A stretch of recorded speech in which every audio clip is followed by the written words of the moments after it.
Hello, friends. Good evening to all of you.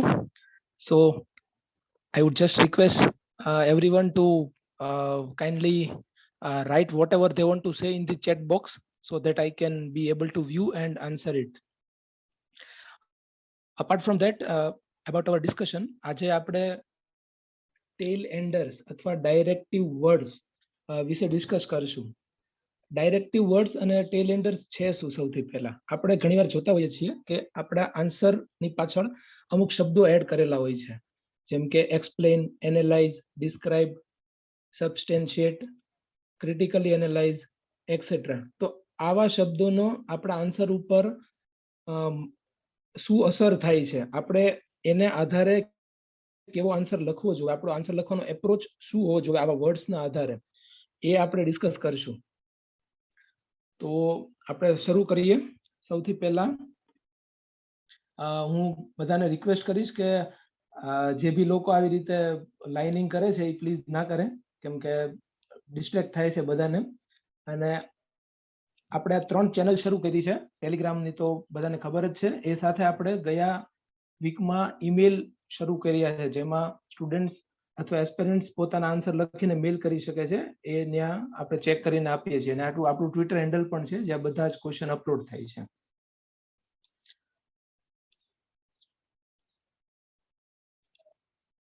સૌથી પહેલા તો આ ઇમ્પોર્ટન્સ શું છે, આ જે ટેલ એન્ડર્સ અથવા ડાયરેક્ટિવ વર્ડ છે એનું ઇમ્પોર્ટન્સ શું છે.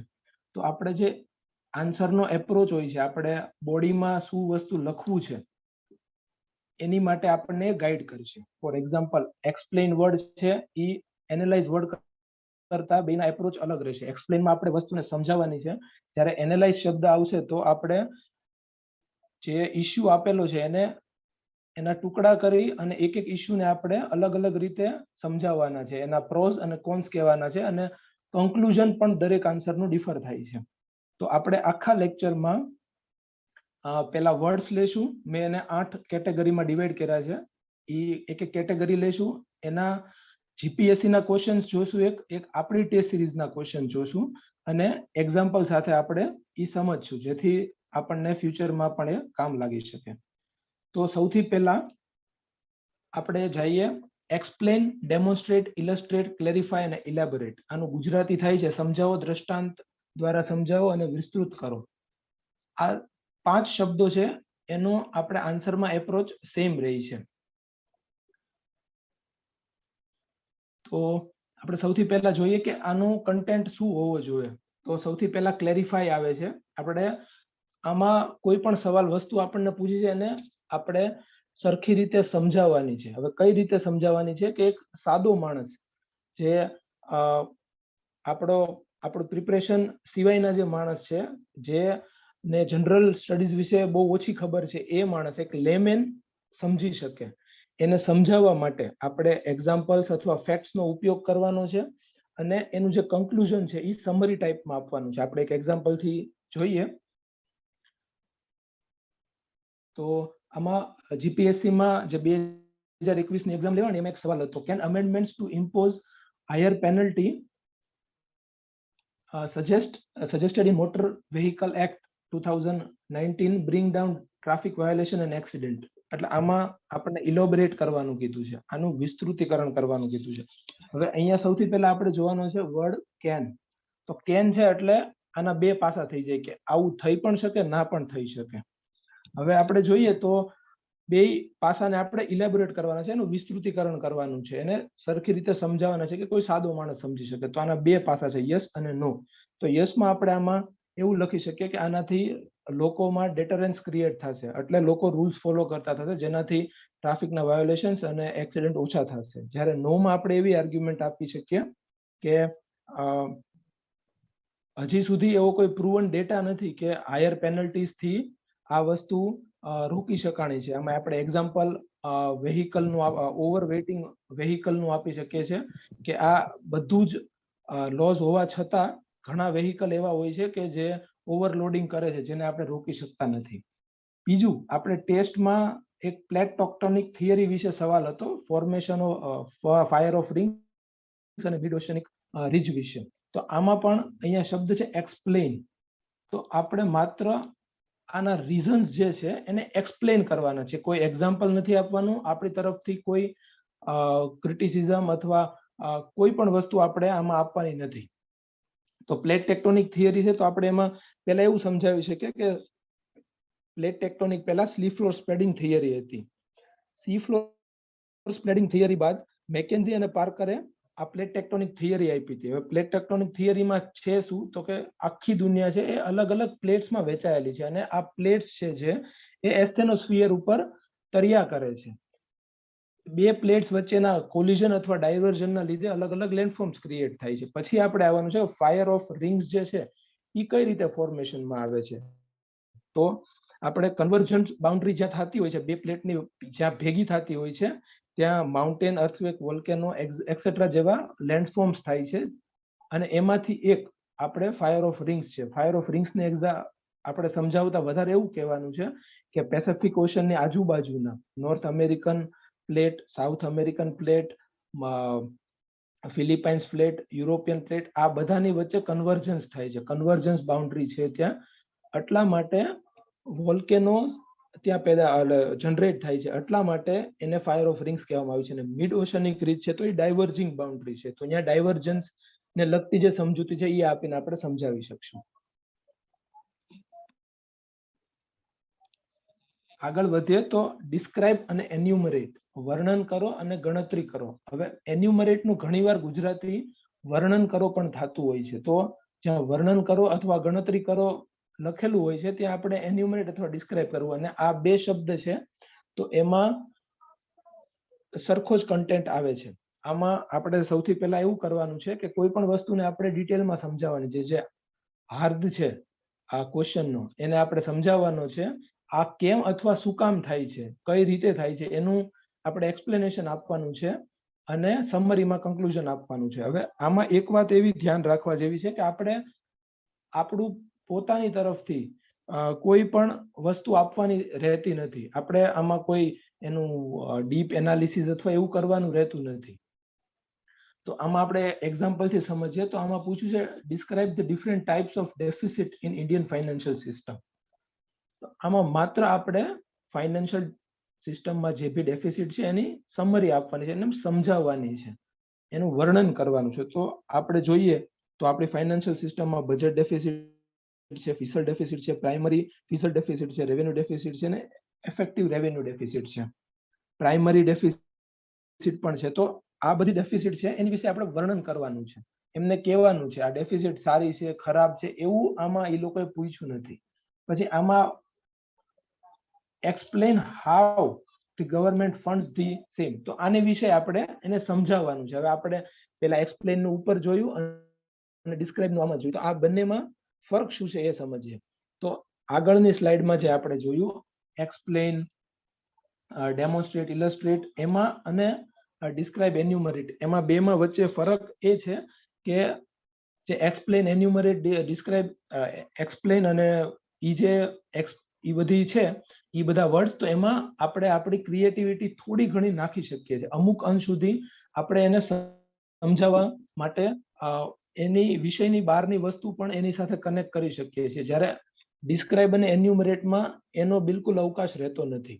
આમાં એક પોઈન્ટ આપણે જોઈએ તો બહુ જ ઓબ્જેક્ટિવ રહેવાની જરૂર છે, અને આનું જે કન્ક્લુઝન છે સમરી ટાઈપનું છે. તો આમાં આપણે ખાલી કન્ક્લુઝનમાં એવું કહી શકીએ કે આ બધી ડેફિસિટ જે છે એ શું કામ આ આપણે થાય છે, અહીંયા જે કીધું છે how and why something happen. તો આપણે જે ડેવલપમેન્ટલ નીડ્સ છે એની માટે આ બધી ડેફિસિટ કરવી જરૂરી છે, અને એ કોઈ ઇકોનોમી ડેફિસિટ વગર ગ્રો નથી કરી શકતી, એવું ડેવલપ કન્ટ્રીઝના એક્ઝામ્પલથી પણ આપણે જોઈ શકીએ છીએ. આપણી ટેસ્ટ સિરીઝનો જે ક્વેશ્ચન છે એમાં એવું છે describe various approaches to human development. તો હ્યુમન ડેવલપમેન્ટના અલગ અલગ એપ્રોચીસ છે એને આપણે ગણતરી કરવાની છે, એનું વર્ણન કરવાનું છે. તો એમાં ઇન્કમ એપ્રોચ છે, વેલફેર એપ્રોચ છે, બેઝિક નીડ એપ્રોચ છે, કેપેબિલિટી એપ્રોચ છે. આને સામાન્ય રીતે લખવાનું છે અને સમજાવવાના છે. That's it. એક્ઝામ્પલ આપવાના છે આના, જેનાથી એને સારી રીતે આપણે સમજાવી શકીએ બીજાને. અને બીજું એવું છે suggest the best one. To estimate accurate human development. હવે આમાં બે વસ્તુ આવી શકે છે. એક તો હ્યુમન ડેવલપમેન્ટ ઇન્ડેક્સ પણ આપણે લખી શકીએ છીએ અને મલ્ટી ડાયમેન્શનલ પોવર્ટી ઇન્ડેક્સ પણ લખી શકીએ છીએ. તો આમાં સજેસ્ટ શબ્દ મેં અલગથી નથી લીધો, પણ આમાં તે આપણે જો આવરી લઈએ તો સજેસ્ટ શબ્દ દ્વારા આપણે આપણી પોતાની જાતે એક કોન્ક્રીટ સજેશન આપવાનું છે અને એના કારણો આપવાના છે. તો આ જે હ્યુમન ડેવલપમેન્ટ ઇન્ડેક્સ અને મલ્ટી ડાયમેન્શનલ પોવર્ટી ઇન્ડેક્સ છે, તો એ બેમાંથી જો મારે આન્સર લખવાનો હોય તો હું એમાંથી મલ્ટી ડાયમેન્શનલ પોવર્ટી ઇન્ડેક્સ લખું. એના કારણો શું? તો કે સૌથી પહેલા તો એ ઇન્ડિવિડ્યુઅલ બેઝડ અપ્રોચ છે, એક એક જણની વિશે આપણને જણાવે છે. પછી એ પોવર્ટી અથવા હ્યુમન ડેવલપમેન્ટ સાથે એની ઇન્ટેન્સિટી પણ સમજાવે છે કે ફોર એક્ઝામ્પલ પોવર્ટી છે તો કેટલી પોવર્ટી છે એ પણ સાથે એ દેખાડે છે. અને એમાં એના જે ઇન્ડિકેટર્સ છે એ ઇન્ડિકેટર્સ હ્યુમન ડેવલપમેન્ટ ઇન્ડેક્સ કરતા વધારે છે. જેમ કે હ્યુમન ડેવલપમેન્ટ ઇન્ડેક્સમાં હેલ્થ, પર્ચેસિંગ પાવર, પેરિટી અને એજ્યુકેશન જ જોવે છે, જ્યારે મલ્ટી ડાયમેન્શનલ પોવર્ટીમાં એજ્યુકેશન, હેલ્થ અને એસેટ્સ પણ જોવે છે.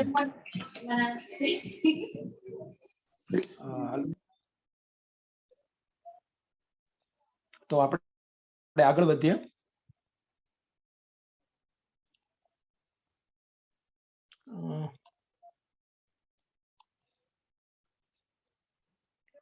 હવે આપણે આવીએ સબસ્ટેન્શિએટ અને ગીવ આર્ગ્યુમેન્ટ્સ.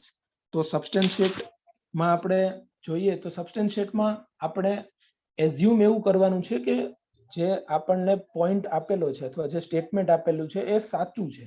આર્ગ્યુમેન્ટ્સમાં એવું છે, આપણે માની લેવાનું છે કે આ સાચું છે અને આપણે એને સાબિત કરવાનું છે. સાબિત કરવા માટે આપણે આર્ગ્યુમેન્ટ્સ આપવાના છે અને એ આર્ગ્યુમેન્ટ્સને સપોર્ટ કરવા માટે આપણે એક્ઝામ્પલ, ફેક્ટ અને કેસ સ્ટડી રજૂ કરવાના છે. એક્ઝામ્પલથી આપણે જોઈએ તો rural electrification has the potential to become a driver for rural socio and economic development. Do you agree? Substantiate. હવે ડુ યુ અગ્રી છે એટલે આમાં આપણે અગ્રી કરી પણ શકીએ, ના પણ કરી શકીએ. તો અગ્રી આપણે જો નથી કરતા તો એને સબસ્ટેન્શિએટ કરવા માટે આપણે એવા પોઈન્ટ આપી શકીએ છીએ કે રૂરલમાં ઇલેક્ટ્રિફિકેશન આવશે, ઇન્ડસ્ટ્રીઝ આવશે, એટલે જે વેજીસ છે એ વધી જશે. વેજીસ વધશે એટલે જે પ્રાઇમરી એગ્રીકલ્ચરલ એક્ટિવિટી છે એ વધારે કોસ્ટલી થશે અને રૂરલ એરિયામાં જે લોકો જનરલી રૂરલ એગ્રીકલ્ચર ઉપર ડિપેન્ડન્ટ હોતા હોય છે તો એની કોસ્ટ વધી જશે અને એ લોકોની ઇન્કમ ઘટી જશે. જ્યારે આપણે એના એગ્રી કરતા હોઈએ છીએ તો એમાં નવી ઇન્ડસ્ટ્રીઝ આવશે, એમ્પ્લોયમેન્ટ આવશે, લોકોનું એજ્યુકેશન વધશે, કનેક્ટિવિટી વધશે. આવા અલગ અલગ અલગ પોઈન્ટ આપી અને આપણે એને સમજાવી શકીએ છીએ. અત્યાર સુધી બધાને સમજાણું છે બધું? અને કોઈને કાંઈ પણ ડાઉટ હોય તો પ્લીઝ ચેટ બોક્સમાં લખી આપો તો લાઈવ જ આપણે સોલ્વ કરતા જઈએ. તો હું માની લઉં છું કે બધાને સમજાઈ ગયું હશે અને આગળ વધીએ. કોઈ પણ ડાઉટ હોય તમને તો તમે ચેટ બોક્સમાં લખી શકો છો, તો હું અહીંયા વાંચી અને એનો લાઈવ જ તમને આન્સર આપી દઈશ. એટલે આપણે થોડી વાર સ્ટોપ કરીને પાછું શરૂ કરી દઈશું. બીજો શબ્દ છે ડિસ્કસ.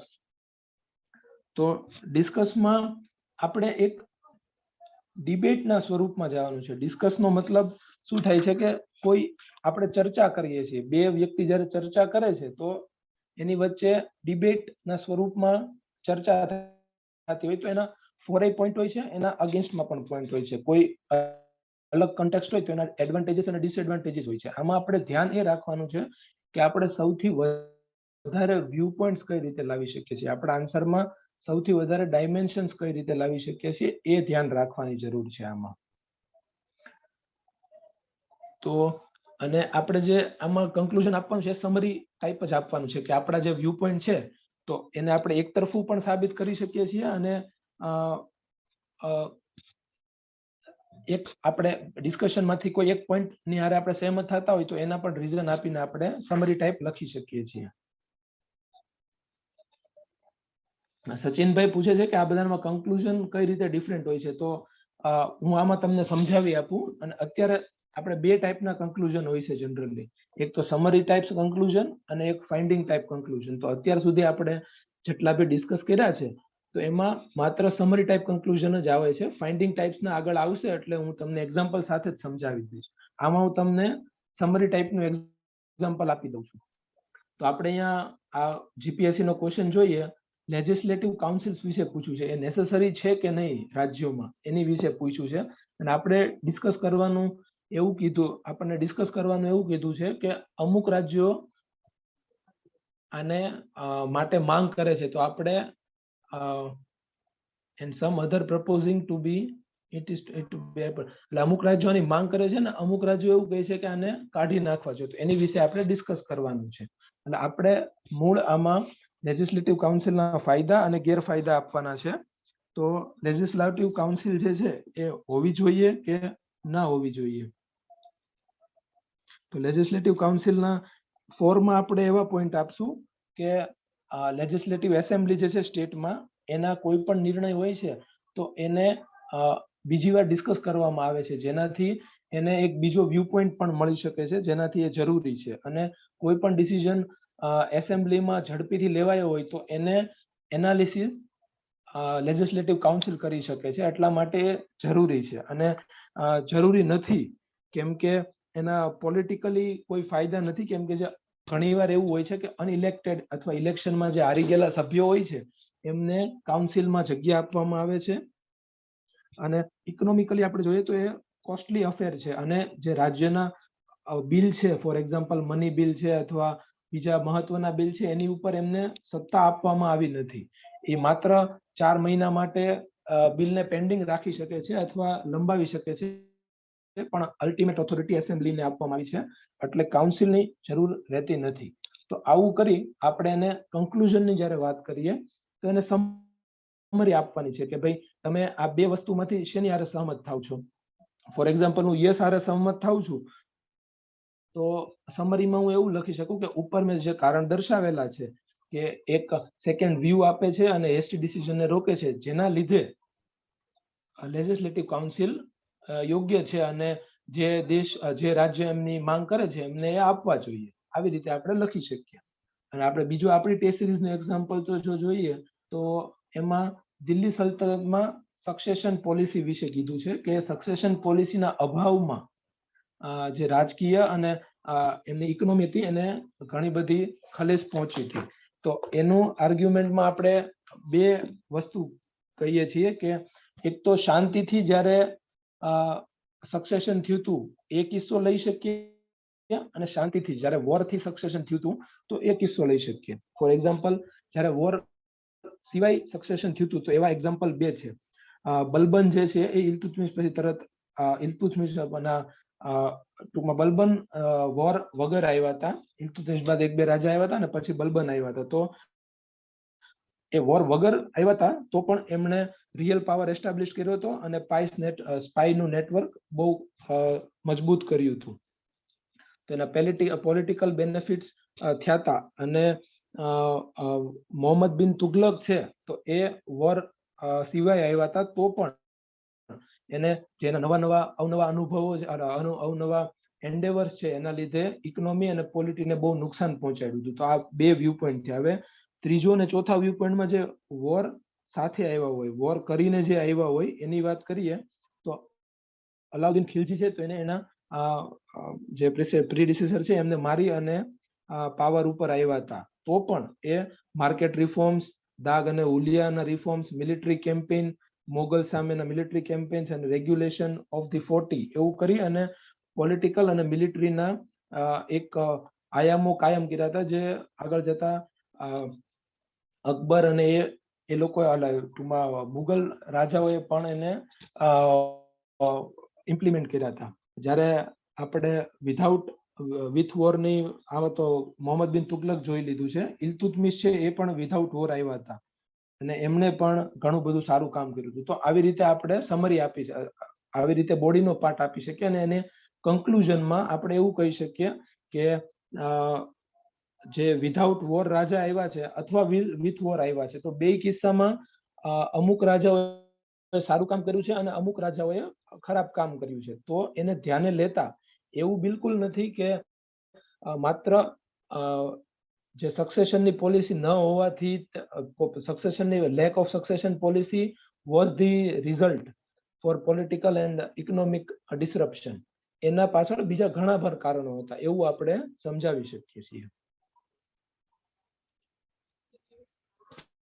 બીજો શબ્દ આપણે લઈએ છીએ ડાયરેક્ટિવ વર્ડ્સમાં એનાલાઇઝ અથવા વિશ્લેષણ કરો. હવે જ્યારે એનાલાઇઝ કરવામાં આવે, મેં જેમ પહેલા કીધું તો એમાં આપણે એક એક વસ્તુના પોઈન્ટ્સ લેવાના છે. જે મૂળ ઇસ્યુ આપેલો છે એને આપણે ઘણા બધા ભાગમાં વેચી દેવાનો છે અને એક એકનું મૂલ્યાંકન કરવાનું છે, એની વિશે આપણે ચર્ચા કરવાની છે. તો આમાં આપણે એને ફોરના પણ આર્ગ્યુમેન્ટ આપવાના છે, અગેન્સ્ટના પણ આર્ગ્યુમેન્ટ આપવાના છે, અને આમાં જે આપણે કન્ક્લુઝન આપવાનું છે એ પણ સમરી બેઝડ આપવાનું છે. તો આપણે ફોર એક્ઝામ્પલ અત્યારે જોઈએ આ તેજસ વિશે. આમાં એવું પૂછ્યું છે કે તેજસ જે છે, તેજસ ફાઇટર પ્લેન, એનાથી આપણે Indian air force will be enhanced to enhance the strength of Indian Air Force with the state of art technology. Tejas પહેલા આપણે સૌથી પહેલા તેજસ એર ફાઇટર પ્લેન છે તો એની વિશે આપણે થોડું ડિટેલ્સમાં જણાવી દઈશું એના ફેક્ટ કે ઇન્ડિજિનસલી બનેલું છે, લાઇટ વેઇટ છે, ઓન એર રિફ્યુલિંગ થઈ શકે છે, લાંબી ઉડાન ભરી શકે છે, એવા બધા ફેક્ટ્સ આપશું.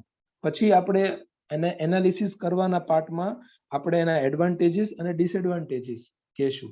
તો એડવાન્ટેજીસમાં આપણે એવું કહી શકીએ કે આનાથી આપણે ટૂંકા સમયના જે જરૂરિયાતો છે અથવા ટૂંકી લેન્થની જે ફાઇટર પ્લેન્સની જરૂરિયાત હતી એ પૂરી થશે. આનાથી આપણે આપણી ડિપ્લોમસી સ્ટ્રોંગ કરી શકશું, આજુબાજુના દેશોમાં આપણું થોડું ડિટરન્સ હશે.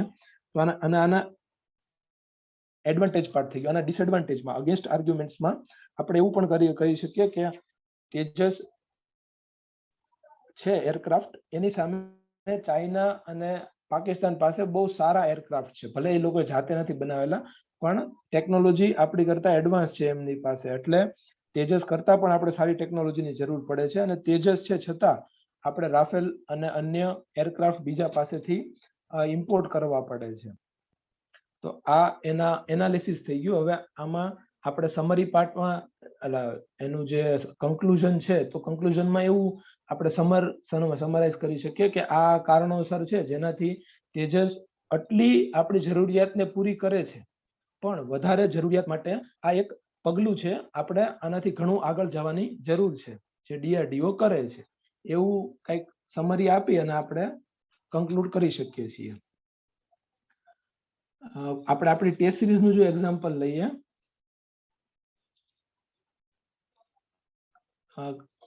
સચિનભાઈ પૂછ્યું છે ક્રિટિકલી એનાલાઇઝ અને એનાલાઇઝમાં ડિફરન્સ. હું જ્યારે ક્રિટિકલી એનાલાઇઝ આવે છે ત્યારે એ મુદ્દો આપણે લઈ લઈશું. તો આપણે અત્યારે આ એક્ઝામ્પલ સાથે જઈએ. Socio economic condition during the Harappan civilization were discontinuation of the past and were discontinued by the future.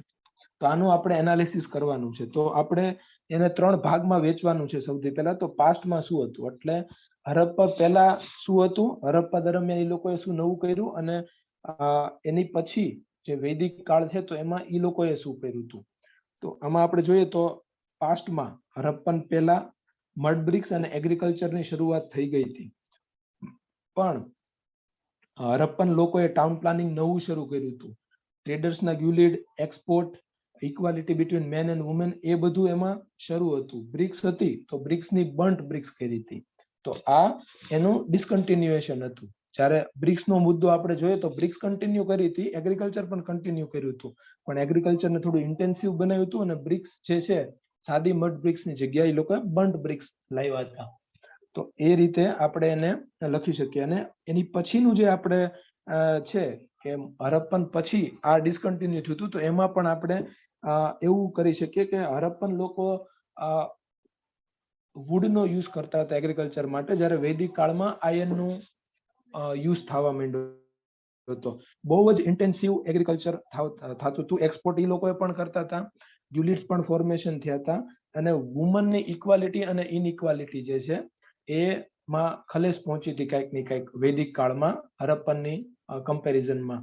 તો એવું આપણે બોડી પાર્ટમાં લખી શકીએ છીએ. અને એને કન્ક્લુડ કરવા માટે આપણે એક્ઝામ્પલ આપીને એવું કહી શકીએ કે અમુક વસ્તુ જે છે જેમ કે ગુલિડ, એક્સપોર્ટ, એ બધી વસ્તુ કન્ટિન્યુ થઈ હતી, જ્યારે equality between men and women અને ટાઉન પ્લાનિંગ છે એમાં થોડા ડિસ્રપ્શન્સ આવ્યા હતા. તો એના લીધે આ વાક્ય જે છે એ બરાબર છે એવી રીતે આપણે સમરાઇઝ કરીને એનું કન્ક્લુઝન લખી શકીએ છીએ.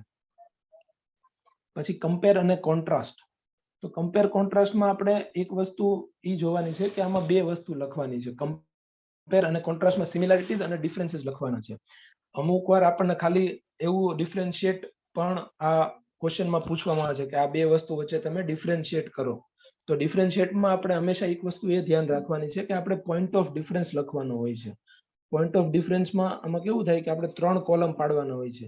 એક પોઈન્ટ ઓફ ડિફરન્સનો, બીજો જે છે એ આમાં ફોર એક્ઝામ્પલ આપણે આ ક્વેશ્ચન લઈએ આપણો હરપ્પન અને મોરિયન પીરિયડનો, તો એમાં બીજા પોઈન્ટમાં મોરિયન હરપ્પન લખીએ અને ત્રીજા પોઈન્ટ છે તેમાં મોરિયન લખીએ. તો આમાં point of difference for example આપણે જોઈએ તો આર્ટ એન્ડ કલ્ચરના પર્સપેક્ટિવમાં આપણે પહેલા પોટ્રીની વાત કરીએ તો હરપ્પામાં પોટ્રી રેડ એન્ડ બ્લેક વેર હતી, જ્યારે મોરિયન પીરિયડમાં બ્લેક પેન્ટેડ વેર હતી, એવું લખી શકીએ.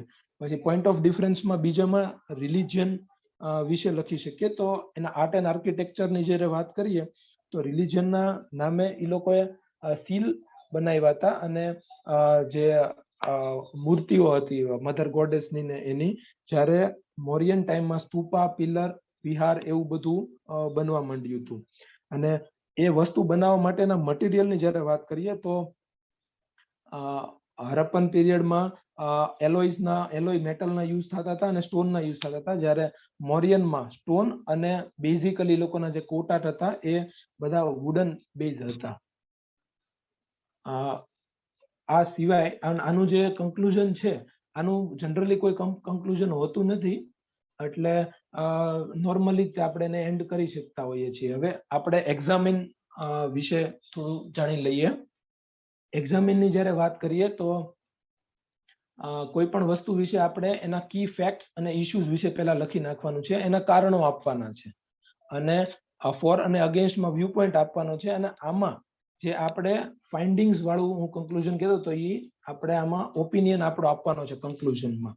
તો એ એક ધ્યાન રાખવાનું છે. આપણે એક્ઝામ્પલથી જોઈએ, the distribution of power between union and states under the 7th schedule of the constitution is not absolute. Examine the statement. Examine કરવાનું છે આપણે આ સ્ટેટમેન્ટને. તો હવે આમાં આપણે એવું લખવાનું છે સૌથી પહેલા, તો આ જે ડિસ્ટ્રીબ્યુશન છે પાવર, એ આપણે કઈ રીતે અત્યારે ભારતમાં થઈ રહ્યું છે, તો 3 ગ્રુપમાં ડિવાઈડ કરેલું છે, અને ચોથું જે છે રેસિડ્યુઅરી એ યુનિયન પાસે છે, એવું આપણે પહેલા લખી નાખવાનું છે. અને પછી એના 3 ભાગ છે, legislative powers, administrative power, division of power જે છે, લેજિસ્લેટિવ પાવર, એડમિનિસ્ટ્રેટિવ પાવર અને ઇકોનોમિક પાવર, એ ત્રણેયમાં ડિફરન્સમાં શું છે એની વિશે આપણે લખવાનું છે. ફોર એક્ઝામ્પલ લેજિસ્લેટિવ જોઈએ તો એમાં ટેરિટોરિયલ લિમિટેશન્સ હોય છે સ્ટેટમાં, જ્યારે અમુક વસ્તુ એવી છે કે સેન્ટર સ્ટેટના સબ્જેક્ટમાં પણ લો બનાવી શકે છે. અને એડમિનિસ્ટ્રેટિવ અને ઇકોનોમીમાં આપણે ઇમરજન્સીનો પણ સમાવેશ કરવાનો છે. પછી કોઈ બે સ્ટેટ સૂચવે તો પણ કેન્દ્ર બનાવે છે એનો લો, એની વિશે આપણે થોડું લખવાનું છે. અને આમાં આપણો ઓપિનિયન આપવાનો છે કે ઇટ ઇઝ નોટ એબ્સોલ્યુટ અથવા એબ્સોલ્યુટ છે, જે બી આપણો ઓપિનિયન હોય છે. તો મારા અંદાજ મુજબ એ એબ્સોલ્યુટ નથી, તો ત્યાં આપણે આર્ટિકલ 368 જે અમેન્ડમેન્ટ છે એનો આર્ટિકલ દર્શાવી અને એવું લખવાનું છે કે અમેન્ડમેન્ટ 368માં જે ત્રીજો ભાગ છે, special majority with 50% of 50% state, એનાથી આપણે પાવર ડિસ્ટ્રીબ્યુશન બદલાવી શકીએ છીએ. ફોર એક્ઝામ્પલ 42nd કોન્સ્ટિટ્યુશનલ અમેન્ડમેન્ટથી આવું કરવામાં આવ્યું છે, જ્યારે એજ્યુકેશનને એને સ્ટેટમાંથી કોન્કરન્ટ લિસ્ટમાં લઈ ગયા હતા. થોડું ટાઈમ ઓછો હોવાના કારણે આપણે આ એક્ઝામ્પલ અત્યારે ડિસ્કસ નહીં કરી શકીએ. હવે બીજું આવે છે કોમેન્ટ. તો કોમેન્ટમાં આપણે સૌથી પહેલા તો વસ્તુને ડિફાઇન કરવાની છે. કોમેન્ટ્રી ટાઈપ, આને એક આપણે ક્રિકેટની કોમેન્ટ્રીની જેમ સમજી શકીએ. તો કોમેન્ટેટર શું કરે છે, પહેલા વસ્તુને સમજાવે છે. આ વસ્તુ બોલરે કઈ રીતે બોલ નાખ્યો, બેટ્સમેને કઈ રીતે માર્યો, એ ક્યાં ગયો, એની વિશે કોમેન્ટ્રી આપે છે. પછી એ પોતાનું એનાલિસિસ અંદર નાખે છે કે આવી રીતે એને માર્યો તો વધારે સારું હતું, અથવા એવી રીતે પોતાની કોમેન્ટ્રી ઇન્ક્લુડ કરે. તો આપણે પહેલા વસ્તુને સમજાવી આપવાની છે, પછી એના નેગેટિવ્સ અને પોઝિટિવ્સ આપવાના છે, એના ફાયદા અને નુકસાન સાથે. અને આમાં પણ જે મેં કીધું, આપણે ફાઇન્ડિંગ્સ થી કન્ક્લુડ કરવાનું છે. ફાઇન્ડિંગ્સ, હવે આમાં આપણે આ એક ઇન્ડિયન કોન્સ્ટિટ્યુશનનું એક્ઝામ્પલ જોઈએ, આપણી ટેસ્ટ સિરીઝનું એક્ઝામ્પલ છે. તો એમાં સેન્ટર અને સ્ટેટના લેજિસ્લેટિવ પાવરને એક્ઝામ્પલથી આપણે સમજાવવાના છે, એની ઉપર આપણે કોમેન્ટ કરવાની છે. તો લેજિસ્લેટિવ પાવર જેમ હમણાં આપણે વાત કરી તો 3 રીતના હોય છે. ટેરિટોરિયલ હોય છે, લેજિસ્લેશનના પાવર હોય છે, અને સેન્ટરના સ્ટેટ ઉપરના પાવર હોય છે. તો આની વિશે પહેલા આપણે લખવાનું છે, અને એને આપણે ફેડરલ પોઈન્ટ ઓફ વ્યૂથી જોવાનું છે કે આ ફેડરલ ફોર્મમાં આવે છે કે પછી યુનિટરી ફોર્મમાં લઈ જાય છે. તો આપણે લેજિસ્લેટિવ પાવરમાં જોઈએ તો ટેરિટોરિયલ લેજિસ્લેશનની વાત કરીએ તો એમાં સેન્ટરને વધારે પાવર આવે છે, એટલે એ unitary with focus on centre થઈ જશે. લેજિસ્લેટિવ કાયદા બનાવવાની વાત કરીએ તો એમાં 5 રીત એવી છે જ્યાં સ્ટેટના સબ્જેક્ટમાં સેન્ટર લો બનાવી શકે છે.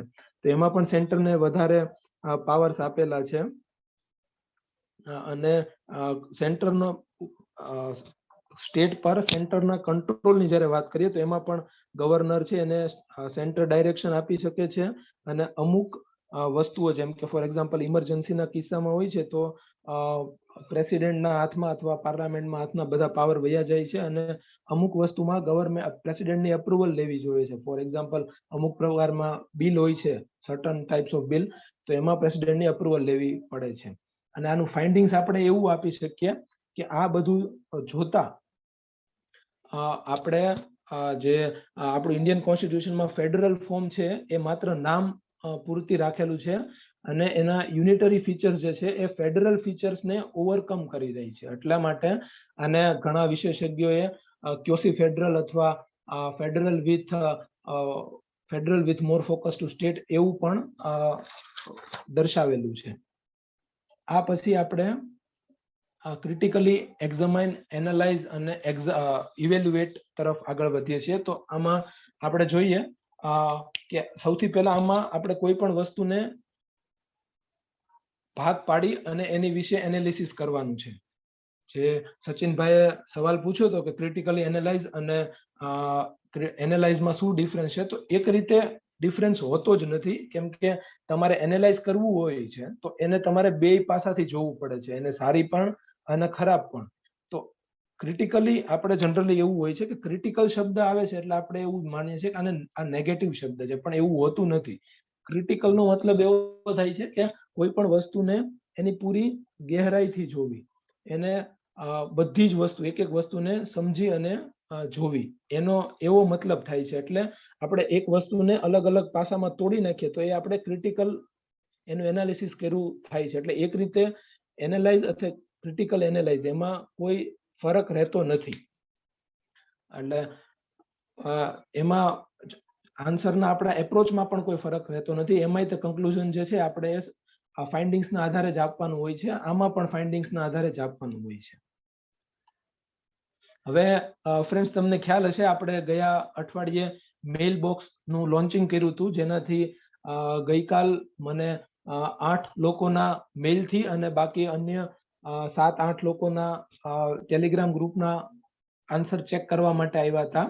તો આપણે મેઇલ સાથે હવે એક MCQ નું પણ આજથી લોન્ચ આ અઠવાડિયે આપણે લોન્ચ કરી દીધું છે, પણ MCQ નું પ્રિલિમ્સ ફોકસ MCQ નો એક ઇનિશિયેટિવ લોન્ચ કરીએ છીએ, જેમાં દરરોજના 4 થી 5 કરંટ અફેર બેઝડ MCQ આવશે અને આપણે એને સોલ્વ કરવાના છે. તમે જેવો એ MCQ સોલ્વ કરશો એટલે એક આવું બટન આવી જશે. એ બટન પર તમે ક્લિક કરશો તો એનું એક્સપ્લેનેશન આવી રીતે આવશે, જેનાથી બધા એસ્પિરન્ટ્સને ખ્યાલ આવે એની જે એક આપણે એની વિશે થોડું વધારે નોલેજ જે જાણવાની જરૂર હોય છે એ આનાથી પૂરી થઈ જાય છે. તો આ ઇનિશિયેટિવ આપણે આજથી અઠવાડિયાથી શરૂ તો કર્યો છે, પણ હવે રેગ્યુલર એને શરૂ રાખશું. તો ટેલ એન્ડર્સની વિડીયોમાં મિત્રો એટલું જ છે. ક્વિકલી 3-4 મિનિટ બાકી રહી છે, તો કોઈના પણ કાંઈ ક્વેશ્ચન હોય તો પ્લીઝ ચેટ બોક્સમાં અથવા ઓડિયોથી મને કહો તો આપણે સોલ્વ કરી શકીએ. આ સિવાય પણ કોઈના પ્રશ્નો હોય તો તમે મને મેલ કરી શકો અથવા ગ્રુપમાં પણ મૂકી શકો છો, તો આપણે ત્યાં પણ હું જવાબ આપું જ છું. એટલે એનો કોઈ પ્રશ્ન નથી. પ્લીઝ કોઈ ક્વેશ્ચન હોય તો જલ્દીથી પૂછી શકો છો.